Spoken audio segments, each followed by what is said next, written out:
Днеска ще готвим заедно къфте с яйца. Ще правим го с много добро желание. Айде да ми помагат. Взимам и кайма. Аз обичам телешко. Всеки може да сложи, който обича.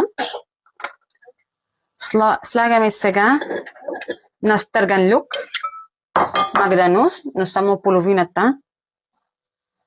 Тук другата за сос. Сега червен пипер и кимион. И двете са прасно смилени. Сложим доста кимион.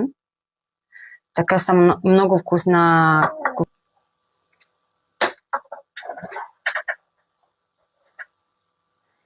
Смезваме всичко заедно и оставяме на страна. Малко сол.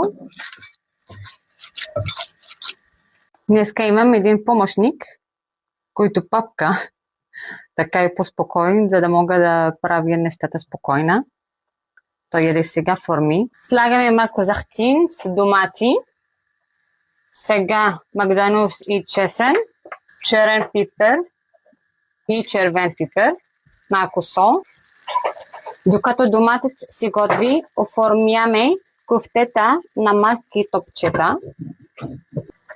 Правим малки топчета от кофтета.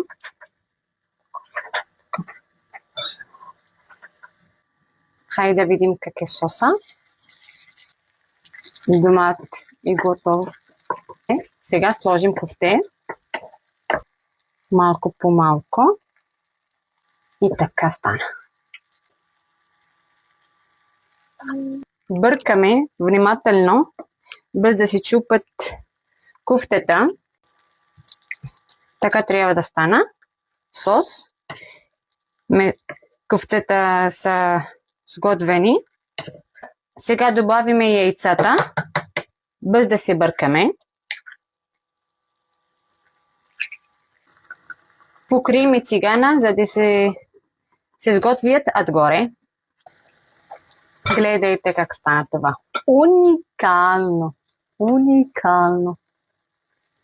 Перфектно! Така е. Така трябва да стане. Радвам се, че ме гледате. Пробвайте го и пишете ми долу в коментарите.